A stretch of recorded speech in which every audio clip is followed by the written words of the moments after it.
Dios y nos gozamos en la presencia del Señor. Queremos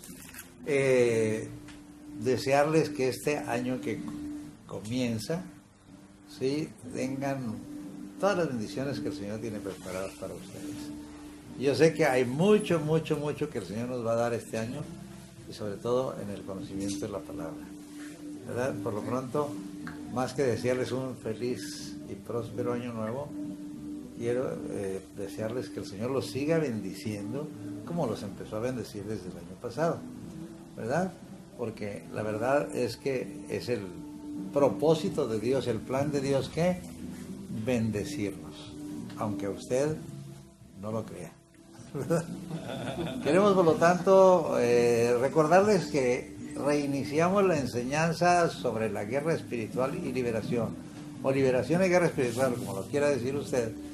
Y las próximas enseñanzas hasta el terminar la sangre de Cristo, la alabanza y el testimonio, es que vamos a empezar la siguiente curso, la intercesión y la guerra espiritual, y después vamos a hablar sobre guerra espiritual estratégica, que tiene que ver con la reconquista de las ciudades y las naciones, inclusive, ¿verdad? Porque creo que estamos llamados en esta generación a empezar a capturar naciones para nuestro Señor Jesucristo.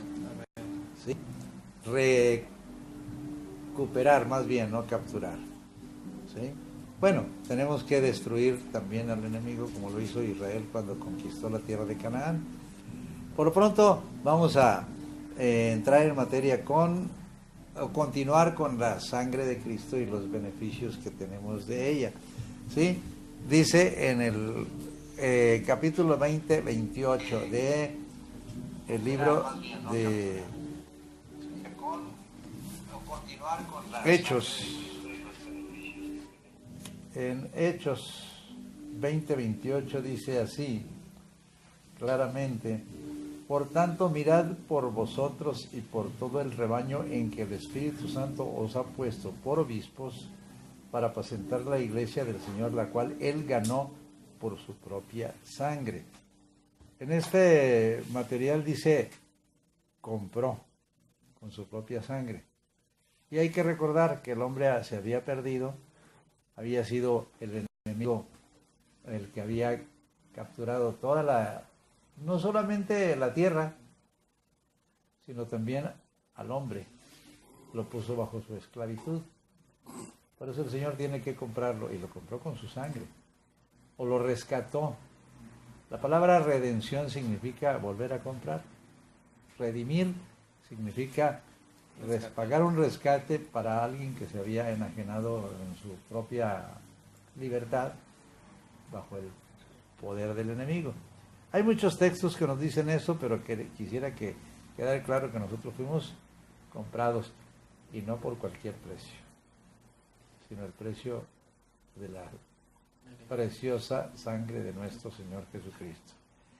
Dice Robert Shank en su libro La vida en el Hijo, el elevado costo de un don gratuito. ¿Sí? El costo fue muy alto a la sangre de Jesús, y el don gratuito es nuestra salvación. ¿Sí? No pudimos nosotros comprarla, la compró Jesús. Entonces nos compró con su sangre. Entonces usted le pertenece a Él. ¿Sabías que eres propiedad del Señor? Y que por lo tanto Él va a defender todo lo que es suyo. José Luis, Gabriel, Simón, ¿sabes que le perteneces al Señor? Es en serio, no es cualquier cosa. ¿Sí? Pero tenemos otro beneficio cuando dice exactamente en el capítulo de Romanos 3, versículo 24 y 25, algo que nosotros no hemos podido entender de verdad. Lo hemos estado viendo cuando estábamos hablando de las leyes del reino, que son la ley de la fe, una de ellas, pero en Romanos 3, 24 al 25 menciona algo que dice claramente, en el 3, 24, 25 dice así: siendo justificados gratuitamente por su gracia. Ya lo acabamos de decir, fue un don gratuito, pero el costo fue muy alto, la sangre de Jesús. Dice, mediante la redención, o sea, fuimos comprados, que es en Cristo Jesús, a quien Dios puso como propiciación por medio de la fe en su sangre. ¿Qué significa la propiciación? ¿Sí? ¿Qué significa la propiciación? Les he dicho que uno de los problemas que tenemos es que no procuramos conocer el significado de cada palabra, que en el sentido técnico lo sabemos, ¿verdad? Y hay muchas palabras como expiación, como propiciación, como redención, que decimos es la salvación, o qué sé yo, ¿verdad? Pero no, tienes que saber exactamente qué es propiciar, o sea, la propiciación. ¿Qué es, hijo?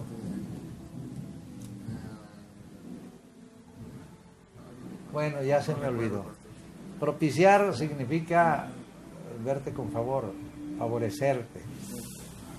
¿Te acuerdas de la famosa parábola del fariseo y el publicano? Mientras que el fariseo era soberbio, diciendo, te doy gracias que no soy como los demás, ni como este publicano, porque yo soy ayuno 2 veces a la semana, doy diezmos de todo lo que poseo.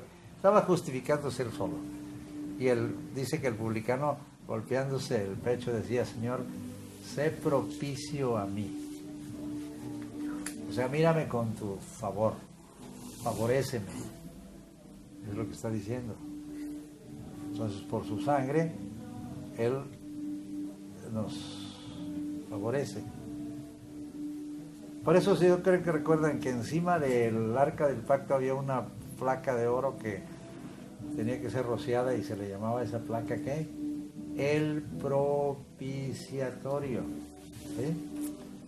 Entonces, por eso dice que aquí claramente, quien Dios puso como propiciación por medio de la fe en su sangre. Dios te ve con favor porque te ve a través de la sangre.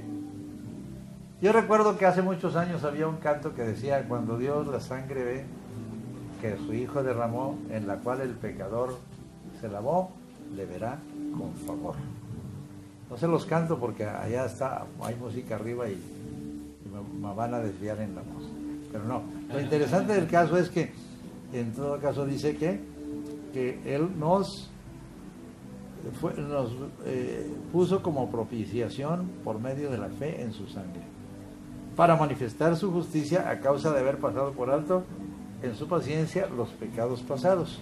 En cierto sentido parece como una especie de, ¿cómo diríamos nosotros? Como en la expiación, que la expiación significa cubrir. Entonces el Señor nos cubre con su sangre y ya no ve el Señor nuestros pecados. Ve a Jesús, o la sangre de Jesús. Por eso nos ve con amor. Nos ve con amor. Sí. Entonces yo quisiera que fueran entendiendo eso. Él es la propiciación de nuestros pecados. Y la verdad es que no solamente por nosotros, sino por los de todo el mundo. Que el mundo no pueda tener fe en esa sangre ya no es culpa de Dios. En los que creen nada más. ¿Sí? Los que no. Pero murió por todos. Y por todos murió, dice la Escritura. El único detalle es que tú tienes que creerlo y aplicarlo a tu vida. Pero los que no creen no los ve a través de la sangre de Jesús. No, ellos no se ponen bajo esa sangre. Entonces los ve y No, el Señor es muy misericordioso y clemente. Espera. ¿Sí? No condenes a nadie, porque el Señor no te condenó a ti. Lo grandioso es que tú respondiste y creíste en esa sangre por la cual Él te compró y por la cual Él te ve con ¿qué? ¿Con qué, Simón? Con otra palabra que he estado mencionando, que es propiciar. por favor. Favorecerte. Estaba meditando en la enseñanza del Salmo 103 que dice, el que te corona de favores y misericordias. No es porque lo merezcas, sino porque Él te favorece por su misericordia. ¿Estás entendiendo eso? Si no lo estás entendiendo, pues bueno, más vale que lo entiendas. Es que hay mucha gente que se autocondena por cualquier cosa que hizo ya hace muchos años. En lugar de decir, si el Señor me perdonó, ¿verdad? Yo no solamente debo perdonarme, sino saber que Él me está viendo con favor, no por mis obras de justicia, sino ¿por qué? Por la sangre de Cristo que puso sobre mí. O se resbala, cae y se siente muy mal, como si Dios no hubiera muerto por ellos. ¿Y qué tienes que hacer? Pues levantarte. Perdón. Levantarte, sacudirte el polvo y seguir caminando. Amén. El siguiente punto es que esa sangre dice que Él nos amó y nos lavó de nuestros pecados con su sangre. Eso lo dice Apocalipsis 1:5. Apocalipsis 1:5 es muy interesante por el hecho de que no solamente te lavó y de tus pecados porque te amó, ¿sí? Nos amó y nos lavó de nuestros pecados con su sangre. Pero dice algo todavía más grandioso que aquí no viene. Fíjese bien, dice, y de Jesucristo es el testigo fiel, el primogénito de los muertos y el soberano de los reyes de la tierra, al que nos amó y nos lavó de nuestros pecados con su sangre. Hasta ahí, qué bien, ¿verdad? Pero dice, y nos hizo reyes y sacerdotes para Dios y su Padre. A Él sea gloria e imperio por los siglos de los siglos. Amén. O sea, no solamente te amó, no solamente te lavó, pero te dio ¿qué? Su autoridad y tú vas a reinar con Él. Digo, si quieres. No, sí. Bueno, ¿y tú? ¿Y tú? Bueno, entonces van a tener que aprender mucho, ¿verdad? Entender esto y dejar que Dios los vaya cada vez más santificando, lavando. Dice, nos amó y nos lavó con su propia sangre, pero dice, además, con eso, nos hizo reyes y sacerdotes. Nada más y nada menos. Sin ser nada. ¿Sí? Por eso el apóstol Pedro decía, vosotros sois linaje escogido, gente, real sacerdocio, gente santa, pueblo adquirido por Dios, para que anunciéis las virtudes de aquel que nos llamó de las tinieblas a su luz admirable. Vaya aprendiéndose eso, porque no es cualquier cosa. Bien, lo que sigue es también que además, por la sangre de Cristo, esa sangre de Cristo da testimonio en la tierra. ¿Testimonio de qué? Vaya a Primera de Juan, ¿sí? 5, del 6 al 8. ¿Sabes dónde está Primera de Juan, verdad? ¿Enseguida de qué? Enseguida de Segunda de Pedro. Bueno, ya se la actualiza, ¿no? Pero antes sí. Todo está antes de Apocalipsis. Pero una antes de 5, del 6 al 8. Dice, este es Jesucristo que vino mediante agua y sangre. No mediante agua solamente, sino mediante agua y sangre. Y el Espíritu es el que da testimonio, porque el Espíritu es la verdad. Porque tres son los que dan testimonio en el cielo, el Padre, el Verbo y el Espíritu Santo, y estos tres son uno. Y tres son los que dan testimonio en la tierra, el Espíritu, el agua y la sangre. Y estos tres concuerdan. En uno, dice la versión antigua. Quisiera tratar de entender esto, que entendiéramos esto, ¿sí? Primero que nada, con respecto a nosotros en el cielo, dice que el testimonio es del Padre, del Verbo. ¿Quién es el Verbo?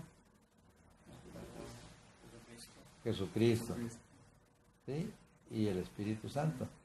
Solo Juan es el que ha entendido el concepto del verbo. El verbo es la palabra de Dios, Dios hablando, pues. Nomás que nos hablaba con voz a través de sus profetas, o les habló a Israel a través del fuego y la trompeta que sonaba en el monte Sinaí. Tanto que corrieron y tuvieron miedo de que no nos hable, porque habla muy fuerte, ¿no? Pero después dice que nos habló a través del Hijo.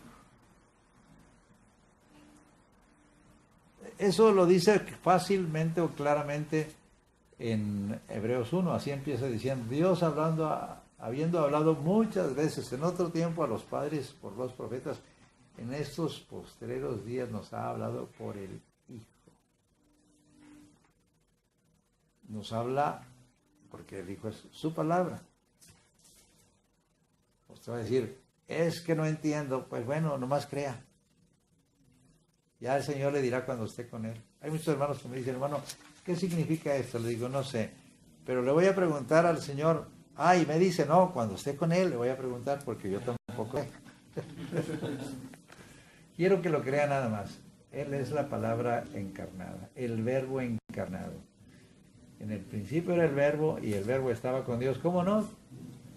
Él y su palabra es lo mismo, ¿no? Es su voz. ¿Sí? Y el verbo estaba con Dios y el verbo era Dios. Este era en el principio con Dios. Todas las cosas por Él fueron hechas y sin Él nada de lo que es hecho fue hecho. ¿Por qué? Eso lo sabe desde la creación. Cuando dice, la tierra estaba desordenada y vacía, las tinieblas estaban sobre la faz del abismo y el Espíritu de Dios se movía sobre la faz de las aguas, dice, y dijo Dios. ¿Qué es lo que está sucediendo? Está emitiendo la palabra. Por eso dice que todas las cosas fueron hechas por la palabra. Y sin esa palabra, nada de lo que es hecho ha sido hecho. Eso es muy fuerte y muy poderoso porque siendo que nosotros se nos ha dado la autoridad también para crear a través de la palabra, mucha gente decimos a veces cosas que no debemos de decir y luego no sabemos por dónde vienen los cocolazos y no estamos conscientes y no cree la gente que tiene el poder para cambiar su futuro y también para autodestruirse. Porque eso, Él nos hizo participantes de ese poder, pero estamos hablando de Él específicamente, como la palabra. Por eso, tan fácil que dijo ¿cómo se llama? El centurión romano, tú di la palabra y mi mozo va a ser sano. Por eso te dije cuando Dios hablando a través de ti, que oraras por la mamá de Leti a través del teléfono y tú di la palabra.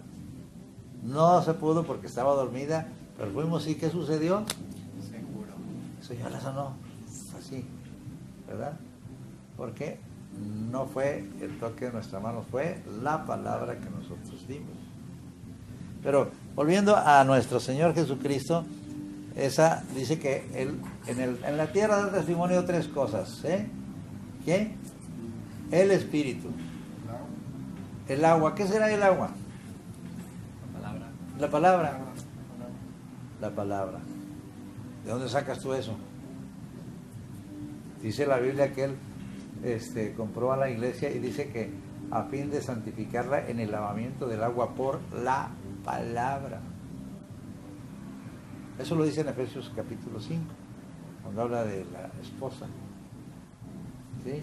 Dice, se entregó a sí mismo por ella a fin de presentársela, ¿sí?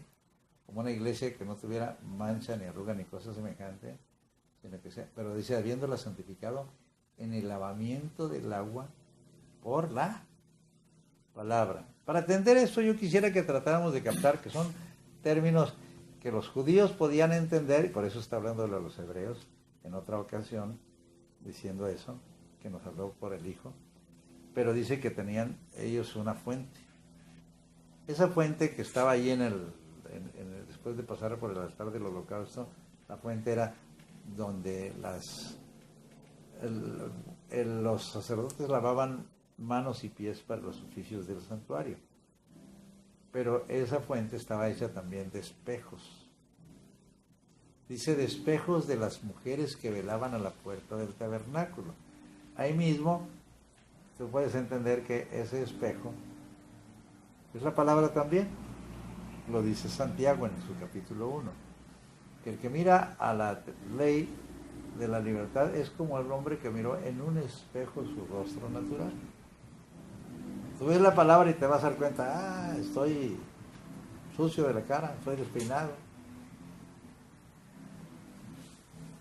Bueno, tú traes boina, pero me estoy refiriendo a que en realidad, si no te ves en la palabra, no te vas a dar cuenta cómo estás. Pero esa misma palabra te va a ¿qué? A lavar. Entonces llega el sacerdote y ahí hay un espejo, ¿verdad? El espejo de la fuente de bronce. Llega, se lava, se ve, obviamente puede lavarse el rostro, pero la idea es que el sacerdote siempre debería estar limpio. Pero dice que da testimonio esa agua, esa palabra, pero también da testimonio la sangre. ¿Sí? Cuando el Señor derramó su sangre, Él declaró incluso que te había comprado. La palabra cuando dice que allí se traduce como consumado es, en el griego telestai, que quiere decir está hecho. Está pagado, está pagado. Ya está pagado. Bien, pero da testimonio en la tierra. ¿Sí? En el cielo está todo dado testimonio, pero aquí el espíritu, la palabra y la sangre. Ok, pero el siguiente beneficio es yo soy hecho justo. Y esto es muy precioso y muy importante porque normalmente pensamos que justo es el Señor nada más y nosotros somos pecadores perdonados y seguimos siendo pecadores perdonados, ¿verdad? Pero mire, primera de Pedro 2:24, aquí lo tenemos muy a la mano. Dijimos, ¿qué? 2:24 dice, espérame, estoy en la segunda, vamos a ir a, no tiene 22 versículos. 2:24 dice, quien llevó él mismo nuestros pecados en su cuerpo sobre el madero, para que nosotros, estando muertos a los pecados, vivamos a la justicia, y por cuya herida fuisteis sanados. ¿Sí? Había que agregar aquí otra cosa, ¿verdad? Su herida me sanó, más bien su sangre, ¿verdad? Sí. Ah, pues es la que sigue. Eso lo vemos enseguida. Primera Pedro 2:24 dice, nos transformó en justos. Siendo muertos a los pecados, vivamos a la justicia. Y luego menciona en 2 Corintios 5:21, creo que es uno de los más conocidos. ¿Sí? ¿Seguro? ¿Seguro que es de los más conocidos, mi querido Simón? ¿Sí? Fíjense bien lo que dice. Primero dice que somos embajadores en nombre de Cristo, como si Dios rogase por medio de nosotros, os rogamos en nombre de Cristo reconciliados con Dios. Pero dice, al que no conoció pecado, por nosotros lo hizo pecado, o sea, Él recibió toda la carga de pecado de José Luis, de Simón, de Gabriel, de Rubén, de el que sea, ¿verdad? Dice claramente que nosotros fuimos hechos, ¿qué? Justicia de Dios en Él. Usted tienes que permanecer en Él para ser considerado justo. ¿Tú estás en Cristo? Si te apartas de Cristo, pues creo que justo no. Pero en realidad mientras estás en Él, tienes su justicia. No solo te imputó su justicia o te la atribuyó, sino además te la imparte. Te vas transformando en justo. ¿Sí? Bueno, además dice yo soy sanado. Es muy conocido el capítulo, el Isaías 53 del 4 al 6. Yo me acuerdo cuando estaba chiquillo, recién que me entregué a Cristo, o de recién que llegué ahí a la colonia moderna, era Semana Santa. Y este pasaje, no sé si me tocó leerlo a mí, y dice, ciertamente llevó en nuestras enfermedades y sufrió nuestros dolores, y nosotros le tuvimos por azotado, por herido de Dios y abatido. Mas él herido fue por nuestras rebeliones, molido por nuestros pecados, el castigo de nuestra paz fue sobre él, y por su llaga fuimos nosotros sanados. No dice vamos a ser sanados, fuimos fuimos sanados. ¿Sí? Amén, amén, amén. Entonces, igual en Mateo 8:17 lo repite, ¿verdad? Mateo 8:17. ¿Sabe usted dónde está Mateo, verdad? En el primer libro del Nuevo Testamento. ¿Eh? Mateo 8:17. Es bueno que aprendan a manejar la palabra, pero yo quiero que lo leamos desde el 14 al 17. Dice, vino Jesús a casa de Pedro y vio a la suegra de este postrada en cama con fiebre, y tocó su mano, y la fiebre le dejó. Oye, qué tremendo está eso. Tocó la mano de la suegra, nada más, y se fue la fiebre. ¿Sí? Y luego dice, y ella se levantó y le servía. Y cuando llegó la noche, trajeron a él muchos endemoniados, y con la palabra echó fuera a los demonios, y sanó a todos los enfermos. No necesitó más. Con la palabra echó a los demonios, y con la palabra sanó a todos los enfermos, para que se cumpliese lo dicho por el profeta Isaías cuando dijo, él mismo tomó nuestras enfermedades y llevó nuestras dolencias. ¿Sí? Él las llevó, las tomó, nos sanó. ¿Sí? Y puede agregar otro texto más, Primera de Pedro 2:24, la que acabamos de leer, por la herida del quien habéis sido sanados. Yo oro y adoro, es el número 17, Hebreos 10 del 19 al 23. Vamos a ver cómo la sangre nos lleva a ese lugar de adoración en la presencia de Dios. Hebreos 10, del 19 al 23. ¿Sí? Dice así. Así que, hermanos, teniendo libertad para entrar en el lugar santísimo por la sangre de Cristo, por el camino nuevo y vivo que Él nos abrió a través del velo, esto es, de su carne, y teniendo un gran sacerdote sobre la casa de Dios, acerquémonos con corazón sincero, en plena certidumbre de fe, purificados los corazones de mala conciencia y lavados los cuerpos con agua pura. Voy a tratar de explicarles esto. Esto habla del día de la expiación, que se celebraba el día 10 del séptimo mes, que es el mes de Kislev, ¿verdad? Eso lo hablamos cuando hablamos de Hanukkah, el séptimo mes. El séptimo mes se celebraban 3 fiestas. La fiesta de las trompetas, la convocación para que iniciara ese séptimo mes.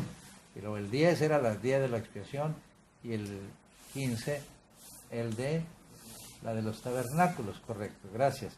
Pero en el caso particular dice que en el día de la expiación nadie podía entrar al lugar santísimo. ¿Por qué? Porque solo el sumo sacerdote. En el atrio entraban todos, cuando presentaban su sacrificio ya podían moverse con toda libertad en el atrio. ¿Por qué? Porque era el área donde todos podían venir a la fuente, primero en este caso al altar del holocausto para presentar sus sacrificios, y ya. En el lugar santo solo entraban los sacerdotes todos los días, y en todo caso prendían las lámparas, comían los panes de la proposición, quemaban el incienso, ¿verdad? Etcétera. Pero en el lugar santísimo había un velo que separaba el santo del santísimo, y en el santísimo solamente una vez al año entraba el sumo sacerdote. ¿Con la sangre de qué? De un macho cabrío. ¿Sí? Era de un macho cabrío. El Señor no dijo que entrara de carnero ni nada, era un macho cabrío. ¿Sí? Ahora, se separaban dos. Uno era para confesar los pecados y dejarlo libre, ¿no? Pero el primero, era el momento en que la sangre se metía al santuario, obviamente con una nube de incienso, que es las oraciones, y entraba el sumo sacerdote, y entonces ofrecía la sangre en el arca del pacto, ante el arca del pacto. ¿sí? Y entonces todos los pecados del pueblo eran perdonados. Pero nomás una vez al año. Sin embargo, cuando entra Jesús, ustedes pueden recordar, cuando Él clama a gran voz, el velo del templo, vamos a decir que el que estorbaba para entrar al lugar santísimo se rompe de arriba hasta abajo. Y entonces ya no hay más estorbo para entrar al lugar santísimo. Por eso dice que nos lleguemos a través del velo que fue su carne. Él fue partido también y el velo se rompió, y entonces por esa muerte de Cristo, por esa carne que fue partida, tú tienes libertad de entrar hasta el lugar santísimo. Y ya no eres, Él es nuestro sumo sacerdote, pero Él nos franqueó la entrada hasta la misma presencia de Dios. El arca del pacto representa realmente el trono de Dios, pero creo que aquí es un trono de misericordia. Llegará el momento en que se transforma en un trono de juicio, el juicio del gran trono blanco de Apocalipsis 20, o el 25 de Mateo, donde dice que cuando el Hijo del Hombre venga, se sentará sobre el trono de su reino y apartará las naciones como aparta el pastor las ovejas de los cabritos. Y empieza el juicio. Gabriel, José Luis, Simón, ¿y para acá los qué? Ahí dice por qué. Pero por lo pronto es ante el trono de juicio, pero ahorita es el trono de misericordia. Por eso dice, lleguémonos confiadamente al trono de la gracia, donde podáis alcanzar misericordia y hallar gracia para el oportuno socorro. Eso lo dice en Hebreos 4.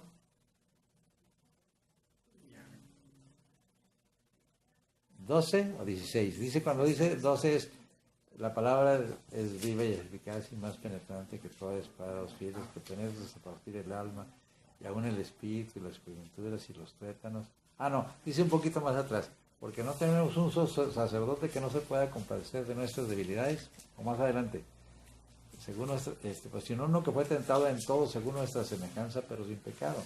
Por eso dice, acércate confiadamente al trono de la gracia. ¿Es el 14?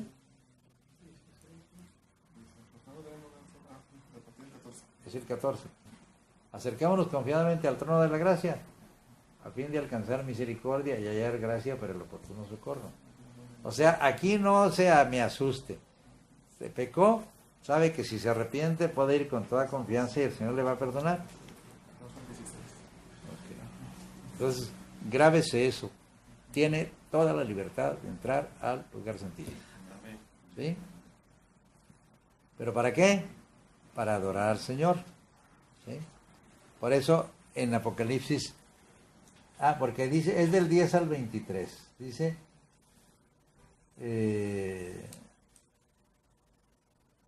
por el camino nuevo y vivo que Él nos abrió a través del velo, esto es su carne, y teniendo un gran sacerdote sobre la casa de Dios, acercémonos con corazón sincero, en plena certidumbre de fe, purificados los corazones de mala conciencia y lavados los cuerpos con agua pura. Otra vez vuelve a hablar de una figura, el agua. El agua, ¿qué te limpia la palabra? Así lo dice el Salmo 119, 9, ¿verdad? ¿Con qué limpiará el joven en su camino? Con guardar tu palabra. Con todo mi corazón te he buscado, no me dejes desviarme de tus mandamientos. En mi corazón he guardado tus dichos para no pecar contra ti. ¿Cómo ves, Simón? Así que necesitas saberte la palabra. ¿Para qué? Para guardarla. ¿Estás mejorando en tu lectura de la palabra? Esa sonrisa te descubre. Fíjese bien. Ahora, yo no solamente, en el 1:5 dice, ¿verdad? Jesucristo, el primogénito de los muertos, el soberano de los reyes, al que nos amó y nos lavó de nuestros pecados con su sangre, ¿sí? Y nos hizo reyes y sacerdotes, a Él sea la gloria, etcétera, etcétera. Lo acabamos de leer hace rato, ¿verdad? ¿Lo tienes? Apocalipsis 1 del 5 al 6. Y léelo para que se te quede, para que se te grabe. Tú también. En el Antiguo Testamento, ¿Qué hijo? ¿el sumo sacerdote nada más había uno o había varios? No, sacerdote era uno solo. Uno solo en toda la temporada. Por ejemplo, un ejemplo que sea Elías, era toda la temporada de Elías. Era profeta. Elías era profeta, no era Era sacerdote. profeta, pero un ejemplo sería de que si Elías fuera sacerdote, nomás sería uno, nomás era el único. Bueno, ahí te va. El primer sacerdote fue Aarón, hermano de Moisés, hermano mayor de Moisés. Y ¿Sí? era el único que entraba al sumo sacerdote. No Sí. había otro nombramiento para otra persona más que Aarón. Déjame acabarte la historia. El sumo sacerdote era el que tenía inclusive la mitra, el pectoral, las hombreras y etcétera, ¿no? Pero tenía sus hijos, y tenía 4 hijos, Nadab, Abiú, Eleazar e Itamar. Pero nomás él entraba al lugar santísimo. Al lugar santo oficiaban los demás. A Eleazar, perdón, Nadab, Abiú, Eleazar e Itamar. Nomás ellos podían entrar al lugar santo, al santísimo, nomás el sumo sacerdote. Muere Aarón y tiene que quedar en su lugar el hijo mayor, pero el hijo mayor el Señor lo había matado, puede decirse así, porque profanó el lugar, el altar del... Bueno, ofreció fuego extraño en el altar, yo me imagino que el altar del perfume. Bueno, corríjame en algo, es que yo mejor leí mal, porque en el Nuevo Testamento, ¿Sí? el papá de Juan Bautista dice ¿Sí? que por suerte, le tocó suerte entrar, por eso preguntaba que si había varios. No, mira, en la época de Juan había, vamos a decir que cientos, porque los sacerdotes van teniendo sus propios hijos, ¿sí? Y entonces había 24 órdenes sacerdotales.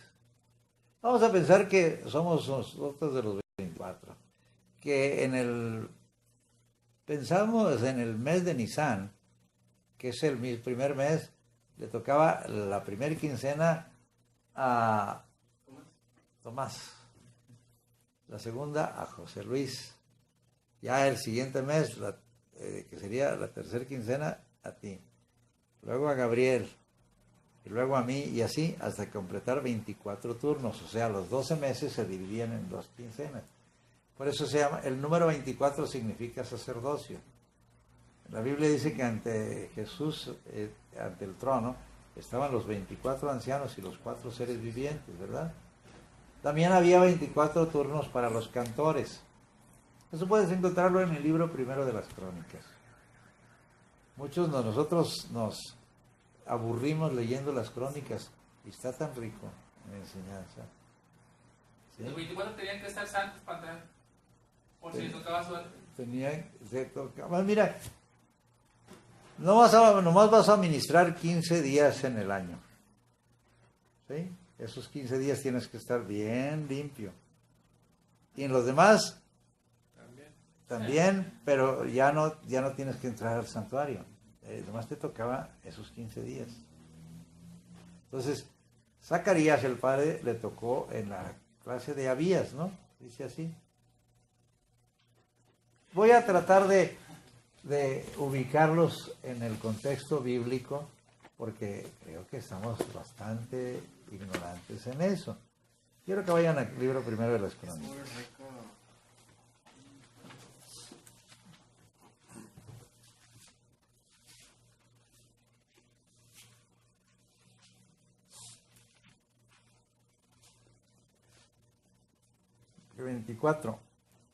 Primero de Crónicas 24.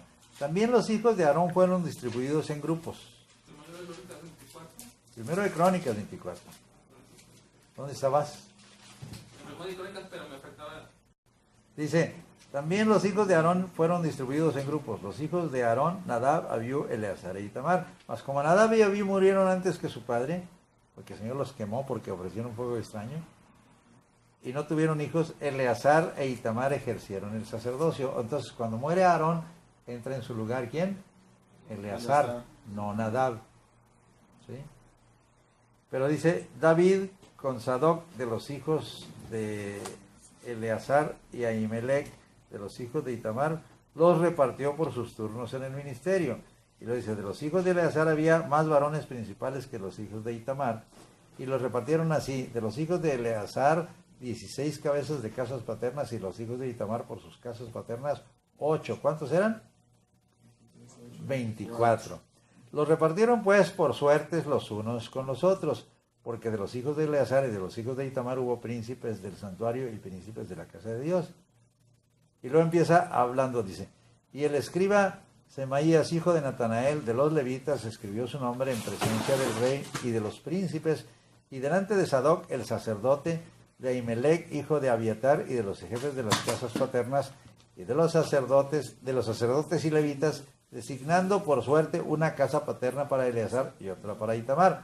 Y lo empieza. La primera suerte tocó a Joiarib, la segunda a Jedaías, la tercera a Arim, la cuarta a Seorim, la quinta a Malquías, la sexta a Mijamim, la séptima a Cos, la octava a Abías, la novena a Jesúa, la décima a Secanías, la undécima a Eliasib, la duodécima a Jaquim, la decimotercera a Upa, la decimacuarta a Jezebeab, la decimoquinta a Bilga, la decimosexta a Imer, la decimoséptima a Esir, la decimoctava a Abses, y la decimonovena a Petaías, la 20ª a Ezequiel, la 21ª a Jaquín, la 22ª a Gamul, la 23ª a Delaía y la 24ª a Maasías. ¿Sí? Entonces la octava era la clase de Abías. ¿Sí? Y si lees Lucas, te vas a darte cuenta que era Zacarías de la clase de Abías, la octava, el turno de la... o sea, si no lees la Biblia no vas a entender mucho de lo que se escribe, porque tú ustedes entienden, al cabo que ya soy salvo, no pasa nada. Pero sí pasa. Fíjate bien. Dice, sí, pastor, claro, tengo que creerlo, por supuesto. Capítulo 1 de Lucas, versículo 5. Estás tumbándome todas las ¿cómo se llama? Las tareas. No, son los exámenes del Cristo para las Naciones. Dios te tenga misericordia de ti. Acomódalos así, mijo, nomás como sea, no te me hagas. Bueno, dice así, en los versículos 5. Hubo en los días de Herodes, rey de Judea, un sacerdote llamado Zacarías de la clase de Abías. ¿Qué clase era? La octava. ¿Sí? Su mujer era de las hijas de Aarón y se llamaba Elizabeth. O sea, también era descendiente de los sacerdotes. ¿Sí? Ambos eran justos delante de Dios y andaban irreprensibles en todos los mandamientos y ordenanzas del Señor. Y es cuando le profetizan que iban a nacer ¿quién? Juan el Bautista. Ok. ¿Estamos entendiendo la palabra? Está fácil cuando usted explica. Pues sí, ¿verdad? Y está fácil cuando la lees, ¿verdad? Entonces ya entendiste que había 4 órdenes sacerdotales, pero solamente el sumo sacerdote entraba. En la época de Jesús no, se vendían y se compraban los puestos. ¿Sí? Si ustedes se fijan, Caifás era sumo sacerdote cuando condenaron a Jesús. Y su suegro, Anás, era el sumo sacerdote anterior. Pero no tenía que ser el suegro, tenía que haber muerto él para que entrara Caifás. Pero era negocio de familia, pues. Había mucha corrupción. La corrupción empezó en la época de los macabeos, porque hacen al jefe de los macabeos sumo sacerdote también. Lea el libro de los macabeos, se va a dar cuenta. Entonces se peleaban por los puestos. ¿Sí? Para que entiendan lo de Hanukkah, lee el libro de los macabeos. Si no, vas a enseñar a veces hasta herejías, ¿no? No quiero decir que el libro de los Macabeos sea de los canónicos, pero es historia. Y te das cuenta de que estaba muy corrompida la. Y empiezan a pelearse los mismos Macabeos, que después se les llama los asmoneos, empiezan a pelearse por los puestos. ¿Sí? Entonces ya los sacerdotes ya no servían para nada. Los saduceos, que eran los sacerdotes, estaban enamorados de la cultura griega y no creían ni en el espíritu, ni en la resurrección, ni que haya ángeles, ni nada. ¿Cómo ven? Así estaba la situación después de que regresaron del exilio y reconstruyeron el templo. Esdras y Nehemías, Zorobabel y Josué, perdón, y Esdras y Nehemías apoyan en ese asunto, y llega el momento en que entra Antíoco y profana el templo, y al profanarlo, simplemente los macabeos se rebelan contra ellos, ¿verdad? Y resulta que por mucho tiempo está la abominación desoladora en el santuario. Hasta que Matatías, que era el padre de los macabeos, eran 9 hermanos, pero el primero, Judas, es el que le pusieron macabeos porque era el que acaudillaba a los demás como jefe del ejército. Judas quiere decir martillo. Digo, macabeo quiere decir martillo. Con ese venció a los enemigos, hasta que acaban con él. Pero la historia esa viene en el libro de los Macabeos, no viene en las Biblias de corte evangélico. Ya en las Biblias de corte católico van a darse cuenta. No se me asusten. Si no estudian, van a salir, ¿qué? Como las ovejas apedreadas. Todos apedreados. Engañados. Eso es lo que quisiera que tratáramos de entender. Probablemente nosotros no entendemos mucho, ni tenemos poder, ni tenemos nada, porque no nos gusta leer la palabra y lo que tiene que ver con ello, con la historia. ¿Sí? Bien, volvamos a la sangre. ¿Sí? En el capítulo 10, el punto número 16 dice: por la sangre de Jesús yo soy templo del Espíritu de Dios. Es otra de las cosas que no hemos querido entender. 1 Corintios 3, del 16 al 17. Quiero que lo lean porque es muy importante. Tú, no tú solo, sino toda la iglesia, para que no te llenes de soberbia. ¿Sí? 3, del 16 al 17, dice así: ¿no sabéis que sois templo de Dios y que el Espíritu de Dios mora en vosotros? Si alguno destruyera el templo de Dios, Dios le destruirá a él, porque el templo de Dios, el cual sois vosotros, santo es.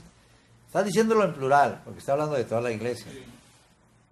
Más adelante lo dice también con respecto a nuestro cuerpo, pero aquí está hablando de el cuerpo de Cristo, de la iglesia, el templo de Dios. ¿Sí? Pastor, Grábeselo bien, ¿sí? Viene. por eso dice, bueno, yo he escuchado que en la Iglesia Católica un pecado que no se puede perdonar es el suicidio, porque es destrucción del templo. Pero no es ese el texto al que se refiere. Este texto no se refiere, al otro. se refiere a que tú hagas daño a la iglesia, que tú sencillamente seas una persona que divide, por ejemplo. El contexto lo dice, capítulo 3 dice que nosotros somos colaboradores de Dios y ustedes son labranza de Dios. Digo, nosotros los pastores, los apóstoles, los profetas. Y dice, y además sois edificio de Dios. Y luego Pablo dice, yo como perito arquitecto puse el fundamento y otro edifica encima. Pero cada uno mire cómo sobreedifica, ¿verdad? Porque lo que estás edificando puede ser que sea oro, plata o piedras preciosas, pero luego puede ser madera, heno, hojarasca. O sea, lo que hagas no sirve para gran cosa. El fuego se lo acaba. Pero luego dice, nadie puede poner otro fundamento en ese edificio que el que ya está puesto, que es Jesucristo. Eso lo dice el versículo 11. ¿Sí? Pero sigue hablando de lo que estás construyendo y luego después termina diciendo que sobreedificaste en ese templo y ¿qué sucede? Se destruyó. Tú vas a ser salvo, dice, aunque sea como por fuego. Pero luego dice, ¿no sabéis que sois el templo de Dios y la morada del Espíritu? Que el Espíritu mora en vosotros. Hablando de toda la iglesia. Dice, si alguno destruyera el templo de Dios. ¿Por qué lo dice? Porque en el mismo capítulo 3 está diciendo, yo soy de Pablo, yo de Apolo, yo de Cefas. Estás usando división. O sea, que es Estás desmembrando el cuerpo. la iglesia, no el cuerpo mismo. No es nuestro cuerpo, lo Ok. físico. Yo estoy en contra del que dice que el que se suicida se pierde para siempre. El que se suicida normalmente lo que lo motiva es un espíritu inmundo de suicidio. Y la persona puede estar bien en Cristo. Yo tengo temor del que dice que se perdió para siempre. Acaba de salir ahora en las redes sociales nosotros sabemos, un varón de Dios, el Dios Santinelli, que se suicidó. Yo conocí a otro hermano que era de una de las iglesias de metodista que se suicidó también. Que lo tenía así, no sé si deudas o pecado que haya cometido, que ya perdonó el Señor, pero uno no se perdona. ¿Sí? O una persona, aquí en el hospital de zona, una hermana que era enfermera, por eso pudo tener acceso, su mamá era madre de un médico, que me vieron predicar mucho sobre liberación, pero a la hora de la hora, yo creo nunca creyeron, entonces ella estaba siempre atormentada, sube con su hijo más chico, sube hasta el último, hasta la azotea del hospital de zona, avienta al hijo y los tira a ella. ¿Eso hace cuánto que fue? No, hace varios años, hace bastantes años, yo era miembro de Trinidad hace 15 o 16 años, hace más atrás. ¿Ibas a decir algo, Tomás? ¿Qué cosa? ¿Y cuál sería? No se te vaya a ocurrir, ¿eh? Que no, ya me he comentado que en la bici, pero pues no me pasa nada. No, pues, no te vaya a pasar. Nomás me levanto con los golpes. Bueno, pero no eso. ¿Hay alguna guía, algún tipo de sistema que sea más fácil para una persona poderse perdonar a sí mismo? ¿O algo que usted pueda aconsejar? Hijo, necesitas creerle a Dios. No, sí. Necesitas creerle a Dios. ¿No eres más justo tú que Dios? Si Dios te perdonó todos tus pecados, que eran muchos, muchísimos. Mira, uno de los pasajes más impresionantes para mí en cuanto al perdón del Señor, a riesgo de salirme un poquito del tema, que es la sangre, pero ahora el Señor nos lavó con su sangre, es la vida del rey Manasés. ¿Has oído hablar del rey Manasés? Sí, el más peor de todos. El más peor. Fíjate bien, porque esto viene, el relato viene en el libro de los Reyes y luego viene en el libro de las Crónicas, ¿verdad? ¿Sí? Manasés, capítulo 20, segundo Reyes 21, dice toda una serie de cosas que hizo Manasés. ¿Sí? Fíjese bien. De 12 años era Manasés cuando comenzó a reinar y reinó en Jerusalén 55 años, de los que duraron más que David y que Salomón. Cada quien duró como 40 y que Saúl. El nombre de su madre fue Epsiba. E hizo lo malo ante los ojos de Jehová, según las abominaciones de las naciones que Jehová había echado delante de los hijos de Israel. Porque volvió a edificar los lugares altos que Ezequías su padre había derribado, y levantó altares a Baal, e hizo una imagen de acera, como había hecho Acab, rey de Israel, y adoró a todo el ejército de los cielos, y rindió culto a aquellas cosas. Asimismo edificó altares en la casa de Jehová, dentro de la casa de Jehová, imagínate, de la cual Jehová había dicho, yo pondré mi nombre en Jerusalén. Y edificó altares por todo el ejército de los cielos y en los dos atrios de la casa de Jehová. O sea, el zodíaco, todo el ejército del cielo. Y pasó a su hijo por fuego y se dio a observar los tiempos, o sea, se hizo astrólogo y fue agorero e instituyó encantadores y adivinos, multiplicando así el hacer lo malo ante los ojos de Jehová para provocarlo a ira. Y puso una imagen de acera que él había hecho en la casa de la cual había dicho a David y a Salomón su hijo: yo pondré mi nombre para siempre en esta casa y en Jerusalén, a la cual escogí de todas las tribus de Israel. Y no volveré a hacer que el pie de Israel sea movido de la tierra que dio a sus padres, con tal que guarden y hagan conforme a todas las cosas que yo les he mandado, y conforme a toda la ley que mi siervo Moisés les mandó. Mas ellos no escucharon, y Manasés los indujo a que hiciesen más mal que las naciones que Jehová destruyó delante de los hijos de Israel, más que los amorreos, que los heteos, que los fereceos, que los jebuseos, etc.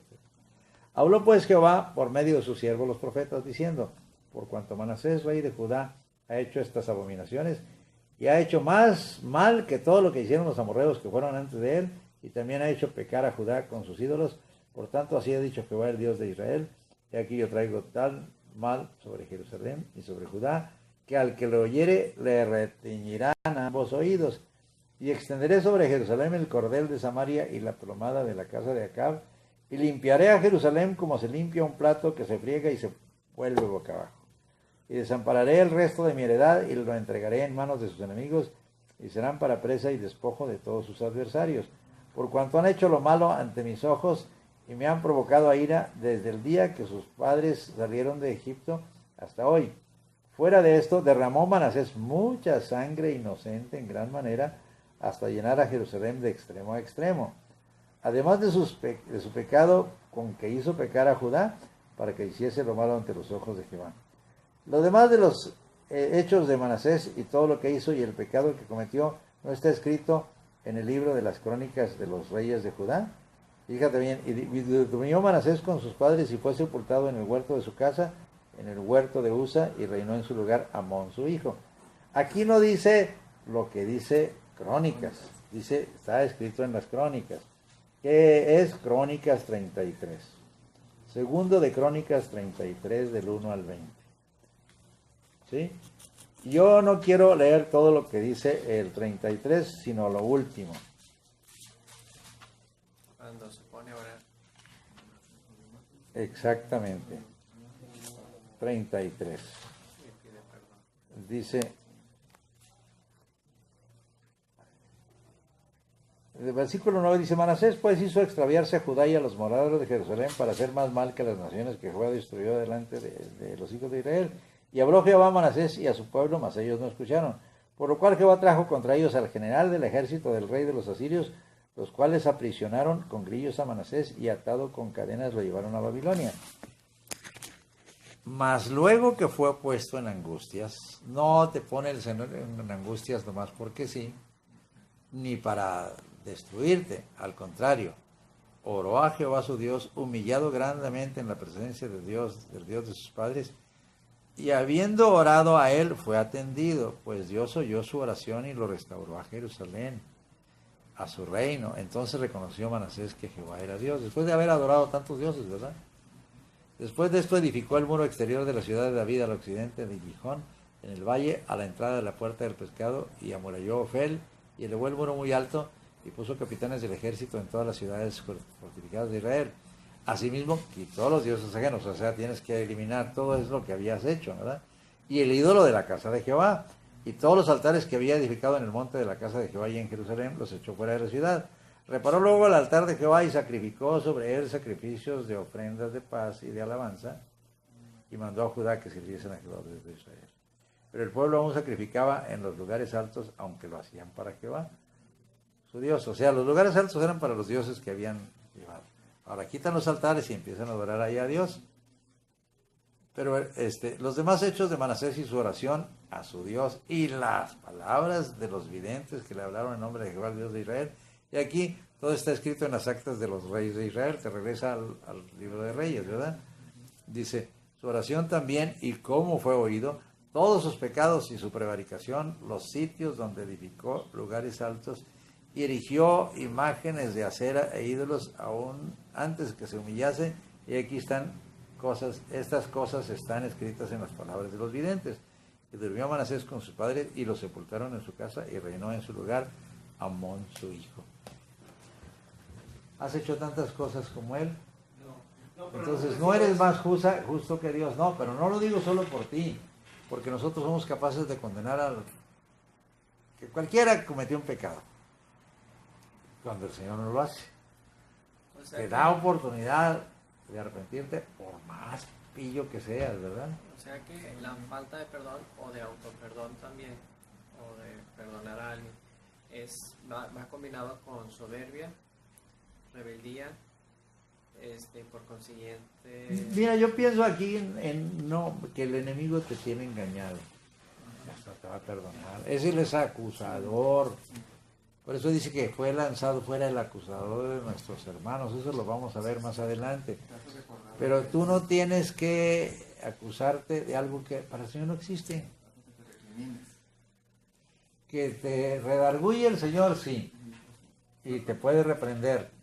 Pero no te va a estar acusando. No, el enemigo es el que hace que te recrimine. Claro. Eso es lo que yo decía. Sí, a ver, ¿qué? Pastor, una vez me comentó usted que la finalidad de ciertos demonios es cometer suicidio o homicidio.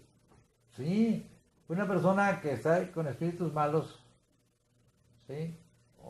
Entonces decía, por ejemplo, el bipolar o el esquizofrénico, ¿sí? Les dije, casi siempre empieza con el asunto del sentimiento de rechazo. Entonces, el sentimiento de rechazo te hace que te sientas tú, que nadie te quiere, te da tristeza, te vuelves introvertido, qué sé yo, solitario, y el enemigo empieza a llevarte otros espíritus afines, entre ellos está el de suicidio. No vale la pena, ya estás deprimido, quítate la vida, no. Y entonces lo logra. Me ha tocado casos. ¿Eh? Por eso digo yo que yo no condeno al suicida. Un hermano, bueno, no sé si sería hermano, yo me acuerdo que atendía a una mujer cuando ya había muerto su esposo, pero su esposo se había quitado la vida porque su hijo le sucedió, el más chico de toda la familia, un tumor en la cabeza. Y muere a causa de él. Y el padre, porque no pudo salvarlo, con lo que haya gastado y lo que sea, se quita la vida el padre. Dejó sin protección a los dos hijos mayores varones y a una señorita. Yo conocí ya cuando él estaba muerto. Yo conocí y al mayor le daban ataques. Ya murió también. Pero menciono esto porque el enemigo lo que es destruir. Pero la cuestión del homicidio es igual. Si eres bipolar, tienes el sentimiento de rechazo, tienes el riesgo de suicidarse. ¿Cierto? Tienes baja autoestima, te estás autocondenando y todo eso. Pero te vas al otro extremo, me voy a desquitar, se vuelve rebelde, es el otro polo, el otro extremo. Y te llenas de ira y te llenas de agresividad, de violencia. Y entonces, si te pones violento, puedes matar a alguien. Al maligno le encantan los extremos. No, pues en realidad él viene solo para robar, matar y destruir. ¿Sí? ¿Qué piensa usted de lo de Cuba? ¿De quién? Lo que pasó, el que mató mucha gente hace poco, hoy, creo que fue ayer o antier. La persona que salió en la tele que dice que oía voces. No, hay muchos casos. Hay muchos, en Estados Unidos hay muchos así. Hay muchos. Potestad es cuando un demonio controla. Bueno, lo que verdad es que las potestades nomás mandan a los de abajo, ¿sí? Los principados son 7, ya los he explicado, ¿sí? Y ya les he dado hasta los nombres, pero esos a la vez tienen sus potestades, que a la vez controlan las legiones, ¿sí? Y las legiones ya les he explicado cómo son los ejércitos, tienen sus jerarquías, hasta las huestes espirituales de maldad que son los soldados rasos, ¿sí? Ahora, quiero que se fijen en eso, entonces, no quiero que nos salgamos de esto. Yo soy el templo del Espíritu Santo y el enemigo va a tratar de desbaratarlo. Estoy hablando de la iglesia. Porque le recordamos lo que perdió. Pero no solo eso, él es su consigna acabar con el ser humano. Si tú vives aquí por la gracia de Dios, porque el Señor no permite que te toque, pero Él quiere acabar contigo. Ok, ¿Eh? Mira, hijo, ¿en Marte o en dónde? ¿En Júpiter? ¿En dónde? No, no. Mira, es una gran bendición haber nacido, porque Dios te ama. Es más, por ejemplo, si pensáramos en las personas que han sido abortadas o intentado abortarlas y no lo logran, en lugar de sentirse así que no las quisieron y hasta rebelarse contra los papás o los que los adoptaron inclusive, deberían darle gloria a Dios porque por algo Dios los dejó. Tienen un buen plan Dios para esas personas. ¿Por qué crees que evitó que se murieran? Porque quisiera, por eso la despenalización del aborto es una estupidez, ¿verdad? Dice, yo puedo hacer la mujer, yo puedo hacer con mi cuerpo lo que yo quiero. Pues no, estás matando otros cuerpos. Prefieren defender a los perritos y a los gatitos. Ah, sí, eso sí. Que a bebés. Bueno, entonces, volviendo al asunto, pero estoy hablando de la iglesia, somos el templo de Dios. Ese templo comprado por la sangre de Cristo. Por eso dice, Dios va a destruir al que quiera dividir la iglesia. ¿Sí? Ahora, en el 6:19 al 20 del mismo Corintios, está hablando de otro tipo de templo, que eres tú. ¿Sí? No crean que nomás está hablando de que tú eres templo del Espíritu, como mi iglesia. Eres templo del Espíritu personalmente. Dice en el capítulo 6, del 19 al 20, desde el 18 dice, huid de la fornicación, cualquiera o otro pecado que el hombre cometa está fuera del cuerpo, mas el que fornica contra su propio cuerpo peca. O ignoráis que vuestro cuerpo es templo del Espíritu Santo, el cual está en vosotros, el cual tenéis de Dios y que no sois vuestros. Tú no eres tuyo. Esto es prestado. El Señor te compró. Y también la fornicación va para el no comer bien, el no hacer ejercicio. No, eso es otra cosa. También estás destruyéndolo, pero ahorita está hablando, en el caso particular está hablando de cómo glorificar al Señor en tu cuerpo, porque en el caso de Corinto eran batallaban más con las cosas de la carne, con la fornicación sobre todo, porque ahí estaba el templo de Afrodita, la diosa del amor, ¿sí? Y eran 1000 prostitutas las que adoraban y comerciaban con su cuerpo. Mira, Corinto está en una zona entre la tierra que es básicamente Corinto, o la zona del ¿cómo se llama? De tierra firme, y luego un istmo, y luego se abre el llamado Peloponeso. Entonces un istmo es una faja estrecha, como Tehuantepec o Panamá, ¿sí? O el canal de Suez. Entonces es muy estrecha, pero atracaban barcos por un lado y por el otro. Entonces el templo de Afrodita se llenaba de pura gente que venía a fornicar, a adorar a la diosa Afrodita. Pero pues, los cristianos del Corinto siempre estaban luchando con su carne. Por eso dice, huyan de la fornicación. Tu cuerpo pertenece al Señor, no puedes hacer porque dice que nos hacemos una sola carne con la mujer. Entonces no voy a quitarlo, soy miembro del cuerpo de Cristo, voy a hacer cuerpo de Cristo, cuerpo de ramera, porque hago una carne con ella. Entonces dice así, más el que fornica contra su propio cuerpo peca. Pero más atrás había dicho eso. ¿No sabéis que vuestros cuerpos son miembros de Cristo? Quitaré pues los miembros de Cristo y los haré miembros de una ramera, de ningún modo. ¿O no sabéis que el que se une con una ramera es un cuerpo con ella? Porque dice, los dos serán una sola carne. Pero el que se une con el Señor, un espíritu es con él. O sea, nuestra relación con Dios equivale a la relación sexual entre el hombre y la mujer. Nuestra intimidad con Dios. ¿Sí puedes entender eso? Sí. Bueno, entonces tú estás teniendo vida íntima con Dios a través de la comunión, de la adoración, de la oración. Oración, adoración. ¿Sí? Pero luego vuelve a decir, porque habéis sido comprados por precio. ¿Cuál precio se dio por ti? La sangre. La sangre de Jesús. Pues, dice, por precio, glorificad pues a Dios en vuestro cuerpo y en vuestro espíritu, los cuales son de Dios. Es tu cuerpo es de Dios y tu espíritu es de Dios. No es que es mío, nada. Nada. Él te compró, tú le perteneces. Amén. Gloria a Dios. Gloria a Dios. De hecho, hay una alabanza que dice: yo soy tuyo y tú eres mío. No lo entendía. Bueno, más que ser el mío, yo soy de él. O sea, mi Dios. Bueno, cuando Sí, todavía es no hemos, una cuando correspondencia. todavía no hemos crecido lo suficiente, somos medio egoístas. Tú eres mío, Señor. Por eso Cantar de los Cantares da esas 3 etapas de desarrollo. Cuando él dice, mi amado es mío y yo suya. O sea, pero primero se pone como que mi amado es mío. Después dice, yo soy de mi amado y mi amado es mío. Y lo tercero es, yo soy de mi amado y conmigo tiene su contentamiento. Ya no dice que él me pertenece.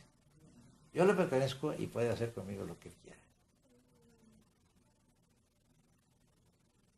Así debería ser la esposa con el esposo o el esposo con la No, esposa. por actualmente es Eh. mi amado es mío y yo no. Mi amado es mío y a ver, Señor, si no me haces esto, ya no vas a ser mi amado. Mi amado es mío y yo Bueno, no. pero fíjese bien, porque tú eres, la sangre te compró y tú eres ¿qué? Un templo de Dios y una morada del Espíritu. En 2 Corintios 6:16 vuelve a repetirlo. Y eso tiene que ver mucho con los que se casan en yugo desigual. ¿Sí? ¿Sí? En el 6 dice, desde el 14 dice, no os unáis en yugo desigual con los incrédulos, porque qué compañerismo tiene la justicia con la injusticia, y qué comunión la luz con las tinieblas, y qué concordia Cristo con Belial, y qué parte el creyente con el incrédulo. ¿Y qué acuerdo hay entre el templo de Dios y los ídolos? Porque vosotros sois el templo del Dios viviente. ¿Cómo ves? Así que la persona con la que tú te vas a unir debe ser ¿qué? Un creyente. Una hija de Dios o un hijo de Dios. Si se trata de las mujeres. ¿Sí? No se les olvide eso. Tenemos de escasos 15 minutos. ¿Ibas a decir algo? Sí, una pregunta lo que acabo de mencionar. Muchos dicen que, bueno, tiene que ser cristiana la mujer la cual escojamos. ¿Sí? ¿No importa la religión? No, cristiana dije. No, cristiana. Cristiana es cristiana. ¿no? Cristiana es cristiana. Mormones. No. ¿Ya hablas de una mormona o qué? No. Mormones y castillos son- Mire, hijo, no son- ya hemos dicho que el problema de nosotros es que a veces nosotros, aún entre la iglesia, nosotros los escogemos y equivocamos eso. Tengo que esperar que el Señor me la escoja. O en el caso de las mujeres, que se los escoja el Señor. He escuchado otros de que ante el mismo cristiano escogemos yo. Sí, aunque sean cristianos, no sabe si Dios quiso. No se le olvide, pero no es el tema ahorita el matrimonio. Estamos hablando de que somos el templo de Dios. Puros solteros aquí. Puros solteros aquí. Cuando hablemos del matrimonio, pregúntenme lo que quieran. Por lo pronto, vamos a decir que somos ¿qué? Yo soy protegidos. Ahora, ya estamos hablando de que somos el templo de Dios. Por la sangre de Jesús, Él nos hizo. Pero ahora vamos a hablar de que tenemos la protección de Dios. Yo soy protegido por la sangre. ¿Sí? En el caso particular de Éxodo 12:13, esta es parte de lo que ya hablamos en el Nuevo Testamento. ¿Sí? Éxodo 12:13. Yo creo que dice...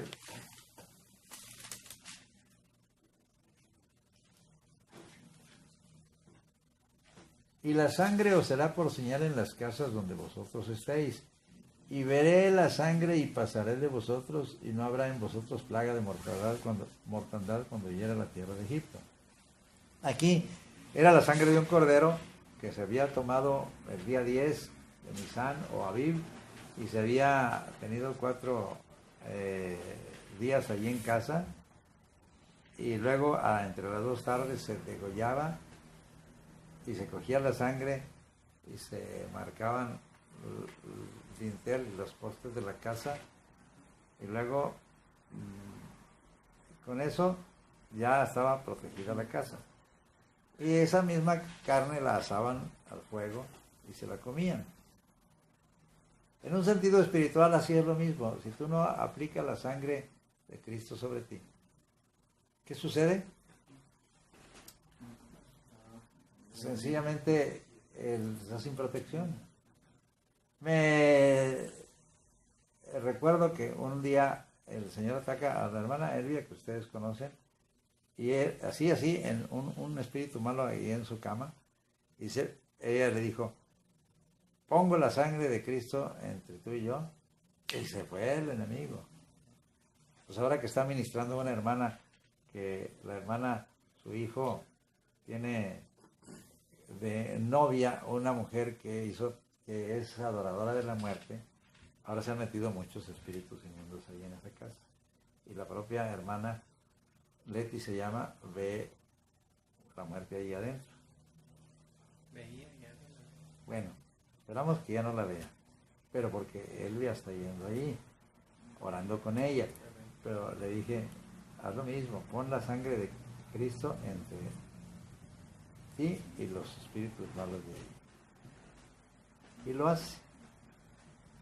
¿Sí? Dios la está usando allí. Pero menciono esto porque el Señor te protege, te guarda. O sea, que eso mismo es cuando dice la Biblia que hemos sido rociados con la sangre de Jesús, igual, o sea, como las puertas hemos sido rociados para estar protegidos también. El Señor te marca, el Señor te protege. ¿Sí? Tenemos 15 minutos. Okay. 10 normales y 5 de reposición. Ok. 5 de... ¿Qué, hijo? Tiempo extra. Sí, hijo. Tiempo de Una compensación. pregunta Tiempo sobre de eso. compensación. La sangre de Jesús nos protege. Sí. Algunas veces, bueno, pero para eso necesitamos siempre estar con la Biblia, la espada, ¿cierto? Pues la Biblia, si la cargas, si no la lees, de nada te sirve. Es lo que estoy diciendo. El problema de muchos cristianos es que no conocen la palabra y no saben qué bendiciones tienen en la palabra.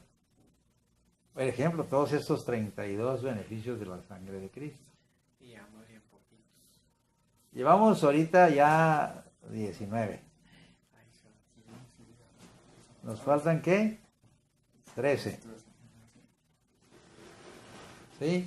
Pero hijo, no es que tengas que tener la Biblia tienes que tenerla aquí. Cuando hablamos de la espada, no es que yo tenga para pelear con el enemigo una Biblia del tamaño de esa, ¿no? Esa es la de esa Biblia gigante que tengo allí, es la Biblia del cántaro.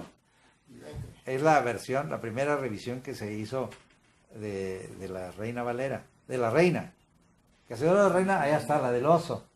La del oso es la primera traducción. Y esta otra es la primera revisión hecha por Cipriano de Valera. Ahora se llama Reina Valera porque es la traducción de Reina y la revisión de Valera. Pero ni las entiendes porque están en español muy antiguo. Pero menciono esto porque aunque la pudieras entender, si nomás la cargas y te tienes que pelear contra el enemigo, no creo que a bibliazos le hagas nada. Dice que tienes que usar la espada con la boca. Hoy en la tarde tuve clase, no fueron los estudiantes. Entonces, ¿Te diste la clase a ti mismo o qué? No, estaba esperando que llegaran. Y dije, pues vamos a entrar un ratito al Face. Y luego de repente dije, no, tenemos que empezar bien el año. Entonces empecé a memorizar un versículo que ya sabía antes, el de no temas, yo estoy contigo, no desmayes que yo soy tu Dios que te esfuerzo. Entonces ya lo había leído, ya lo había preestudiado. Pero el momento en el que dice, siempre estaré contigo, siempre te sustentaré la diestra de mi justicia. Te guardaré, siempre te sustentaré con la diestra. Empezó a a remover, porque la palabra siempre es siempre, no es nada más en ratitos o cuando te portes bien. Entonces empecé a todavía entender más, y ahora entiendo por qué debemos de memorizarlo, porque incluso en el momento de memorizarlo la revelación viene otra vez. Claro, puedes meditar algo que no has memorizado. Sí. Por eso dice en su ley medita de día y de noche. En la cama, por ejemplo. Ujú. Ya te acostaste y te quedas se te va el sueño, pues empieza a meditar en la palabra, aprendes cada cosa tan especial. Sí. Entonces, no te quejes porque se te fue el sueño. Nomás no te pongas a renegar y a, ¿verdad?, pensar otras cosas que no debes. Bueno, por lo pronto, por la sangre de Cristo yo tengo vida eterna. Juan 6:54. Juan 6:54. Wow, son muchas cosas. Son muchas, claro que sí. Y yo creo que Y todas bien hermosas. sí. Tengo vida eterna. Dice, el que come mi carne y bebe mi sangre, en mí permanece. Ese es el 56. El 54, el que come mi carne y bebe mi sangre tiene vida eterna, y yo le resucitaré en el día postrero. No dice va a tener, ya la tienes. Yo no sabes que ya la tienes. Ya. Amén. ¿Sí? Este cuerpo se va a deshacer, pero tenemos una casa no hecha de manos eterna en los cielos. ¿Sí? Y Él te va a sobrevestir con esa casa, ¿verdad?, que es su cuerpo. Pero dice, porque mi carne es verdadera comida y mi sangre es verdadera bebida. El que come mi carne y bebe mi sangre, en mí permanece y yo en él. ¿Sí? ¿Conocer la carne de la palabra también? La palabra también, pero Él es la palabra viva. O sea, aquí tienes que tomarlo como, en un sentido espiritual, alimentarte de Él. ¿Sí? La sangre dice lo que es Cristo. ¿Eh? No, aquí está hablando en todo caso de todo lo que es Cristo. Todo lo que por su cuerpo recibimos, eso lo podemos hablar en otra ocasión, o por su sangre. Es un término espiritual. El que come mi carne no malentiendan la cuestión de la hostia, ¿verdad?, y la transubstanciación, porque para el católico romano la hostia es verdaderamente el cuerpo de Cristo. ¿Sí? ¿Cómo se transforma en Cristo? Pues eso es un milagro, dicen ellos. ¿Sí? Y luego te lo tomas y luego, ¿qué? Ya te alimentaste de Cristo. Pero eso no es cierto. Tienes que comerlo en un sentido espiritual, alimentarte de Él, de todo lo que es Cristo Jesús para nosotros. Igual lo mismo de la sangre. Todo lo que estamos haciendo es beber la sangre de Cristo. Todo lo que hizo Él por nosotros, estás alimentándote de su sangre. Todos los beneficios que vienen en la sangre.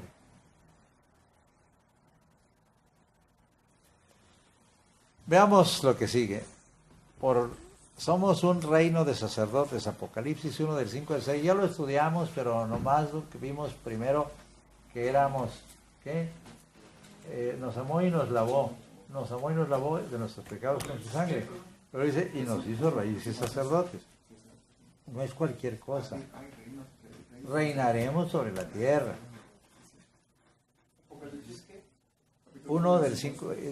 Capítulo 1, versículo 5 al 6. Fíjate, hay un detalle todavía más amplio en este aspecto, si quieres irte al 5 o 9. Al 5, el 1 del 5 al 6 es ese que dice, al que nos amó y nos lavó de nuestros pecados con su sangre y nos hizo reyes y sacerdotes y reinaremos sobre la tierra. En el capítulo 5 está muy interesante porque habla de Cristo, el Cordero inmolado. Y yo creo que con esto terminamos. ¿O todavía nos falta cuánto? 7 minutos. Dice en el capítulo, estaban cantando un cántico diciendo quién es digno de tomar el libro y de abrir sus sellos. etcétera.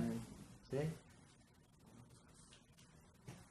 Bueno, vi en la mano derecha del que estaba sentado en el trono un libro escrito por dentro y por fuera, sellado con 7 sellos. Y vi un ángel fuerte que pregonaba en gran voz: ¿quién es digno de abrir el libro y desatar sus sellos? Y ninguno, ni en el cielo, ni en la tierra, ni debajo de la tierra, podía abrir el libro ni aún mirarlo. Y lloraba yo mucho porque no se había hallado a ninguno digno de abrir el libro y de leerlo ni de mirarlo.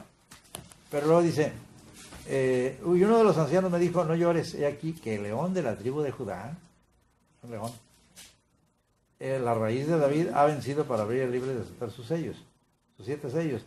Y miré y vi que en medio del trono de los 4 seres vivientes y en medio de los ancianos estaba en pie un cordero. ¿Cordero o león? Pero dice león de Judá. Es una característica, tiene muchas características Jesús. Oh, cuánta sabiduría. Es cierto, estamos aprendiendo algo. Pero dice un cordero como inmolado. ¿Qué es inmolado? Ofrecido sacrificio. Muerto. Muerto. Qué bueno que me tú. Sacrificado. ¿Qué debe decir? No, iba a decir sin dientes, no sé. Pero qué bueno que me tuvo que pasar mal, pues si no, hubieran ido todos. Y dice que tenía 7 cuernos y 7 ojos, los cuales son los 7 espíritus de Dios enviados por toda la tierra. Y vino y tomó el libro de la mano derecha del que estaba sentado en el trono, y cuando hubo tomado el libro, los 4 seres vivientes y los 24 ancianos se postraron delante del Cordero. Todos tenían arpas y copas de oro llenas de incienso, que son las oraciones de los santos. Y cantaban un nuevo cántico, diciendo: digno eres de tomar el libro y de abrir sus sellos, porque tú fuiste inmolado y con tu sangre nos has redimido para Dios, de todo linaje y lengua y pueblo y nación. Y nos has hecho para nuestro Dios reyes y sacerdotes, y reinaremos sobre la tierra. Aquí es donde dice reinaremos sobre la tierra. Fíjate bien, porque no estás llamado a ser un cualquiera, sino un rey y un sacerdote. Pero habrá puros reyes, pastor. No, estamos hablando de su iglesia. Las demás naciones, que no crean que no se van a salvar las naciones. Nunca fungimos como sacerdotes porque dijimos que no hable Dios con nosotros, porque no muramos. Yo quiero que entendamos que mientras vas creciendo y desarrollándote no tienes posibilidad de reinar. La Biblia dice que el heredero, entre tanto que es niño, en nada es diferente del siervo, aunque sea señor de todo.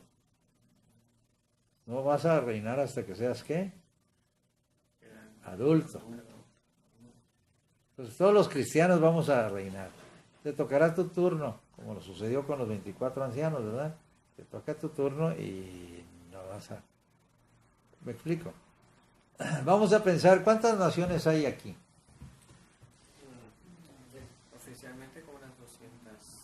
200 y pico. Qué poquitos reyes va a haber. No. En este caso, fíjate bien, en la época de nuestro Señor Jesucristo, cada ciudad tenía su rey.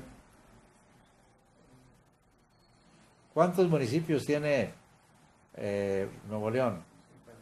51. Hay unos estados que tienen... 500 Chiapas. Chiapas, ¿cuántos tiene? 520 algo. 520 y algo. ¿Cuánto es ese algo? 21 creo. Bueno, lo que sea. Entonces, ¿puedes reinar? Sí. En uno de esos, sí. ¿Qué va a tocar? Tomar tu turno. Como los sacerdotes que se tomaban cada 15 días. Claro. El rey por 15 días, algo así. O sea, está todo bien pensado. Pues es que lo diseñó el Señor, no tú. Le va a tocar gobernar a Tomás en su momento, y los que ya fuimos allí vamos a estar siendo, ¿qué? Parte de gobernados. Y luego ya sale él, entra José Luis, y sale de su turno José Luis, y entra Simón, y entras tú, y hasta que me toca a mí otra vez, ¿verdad?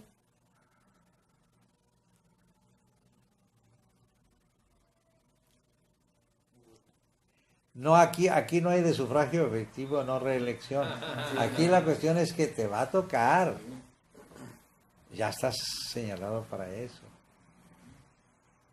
No podemos entender a veces hasta que, pues, bueno, creo. ¿Eh? Dice que Dios tenga misericordia cuando nos toque, pues ya cuando ese Nos momento. toque reinar, ¿verdad? Que no nos toque soberbia. Que No, nos para momento entonces ya no, hijo. no habrá nada de eso. El problema básico de nosotros. La tenencia de nuevo para entonces cuando me toque. Dice que por eso. El problema de nosotros es que, como no nos gusta estudiar la palabra, Ya seremos diferentes. no conocemos muchas cosas que Dios quiere que conozcamos. Y no somos lo que Dios quiere que seamos porque nosotros no queremos. Ese es el problema nuestro. Acuérdense, el Señor le dijo a Israel: vosotros sabéis lo que hice a los egipcios y cómo os tomé sobre alas de águilas y los he traído a mí. Ahora pues, si diereis oído a mi voz y guardareis mi pacto, vosotros haréis mi especial tesoro entre todos los pueblos, porque mía es toda la tierra. Vosotros pues me seréis un reino de sacerdotes y nación santa. Tampoco como oyen la voz, ¿cómo la vayan a guardar si no la quisieron oír? Si se oye mi voz y guardo mi pacto. Empieza el Señor, desciende y empieza a temblar Sinaí, empieza a haber llamas y rayos y truenos y a correr todo el mundo y se pusieron lejos. Y le dijeron directamente a Moisés que no hable Jehová con nosotros porque no muramos. Mejor habla tú y nosotros vamos a hacer lo que él te diga. Y no lo hicieron tampoco. ¿Por qué? Porque así somos. No queremos compromisos. Si te digo vas a ser un rey y un sacerdote, pues espera escuchar mi voz para que puedas saber cómo vas a reinar y cómo vas a ministrar como sacerdote.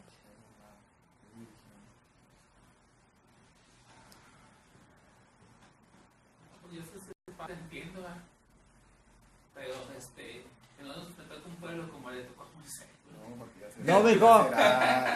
Para entonces ya, oye hijo, para entonces ya creciste. Mira, imagínate que mientras estén gobernando, vamos a decir un pueblo chiquito aquí, Gualahuises, por decir, o ¿cuál es el pueblo más chico aquí en el estado de Nuevo León? Ustedes que son neoleoneses.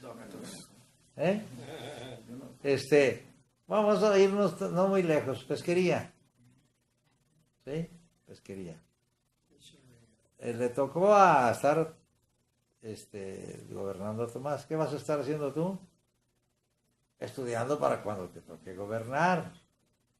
Porque luego sigue en el turno José Luis. Ay, Dios. Y luego Gabriel. Ay, Y quizás luego yo. Tienes mucho tiempo para decir, voy a aprender buenas leyes. Porque no puedes gobernar sin la ley de Dios. ¿No quieres aprender? Sí, claro, ¿cómo no? Bueno, a estudiar se ha dicho. No solo vamos a juzgar al mundo, vamos a juzgar a los ángeles. Obviamente a los ángeles caídos. a eso sí, con todo el rigor. Necesitamos ir tratando de entender la palabra, pero no puedes entenderla si no la lees. Vuelvo a insistir, de nada sirve que tengas esa bibliota, la vas a usar de almohada, pero pues nomás de almohada. Y no creo que te haga descansar mucho, muy dura. Entonces, ¿cómo ves? ¿Quieres reinar? ¿Mande? ¿Quieres reinar? Si es lo que mi Señor Dios quiere, sí. No, Dios sí quiere. Dice que nos ha hecho reyes y sacerdotes. ¿Pero qué? Está pesado. Mejor corro y me pongo derecho. No, que no hable conmigo. Yo normalmente decía que si en realidad está la situación, el fuego, y el Señor es fuego consumidor, dice la Escritura, ¿verdad? Pero estuvo en una zarza y no la consumió. Entonces acércate a Él. No te va a consumir, al contrario. ¿Ese fuego qué va a hacer? A purificarte. Te va a quitar lo carnal, lo humano.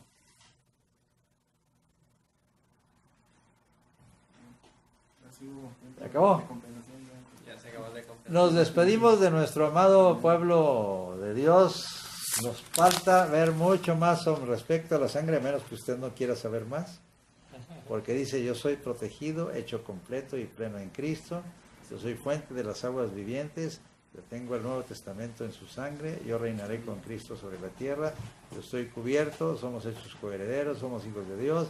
El cielo ha sido abierto para mí, la tumba ha sido abierta, soy purificado y tenemos libertad de entrar en el lugar santísimo. Nada más y nada menos. Como ya mencioné algo de esto, así que vamos a tratar de suprimir un poquito, porque yo como que me adelanto, ¿verdad? Los bendecimos, muy amados hermanos, los esperamos la próxima semana, porque el tema que sigue va a ser la alabanza. Y es algo muy, muy, muy grande. Bueno, todo es grande aquí con el Señor. ¿Sí? Muy bien. Terminamos. Dios les bendiga. Hasta la próxima semana.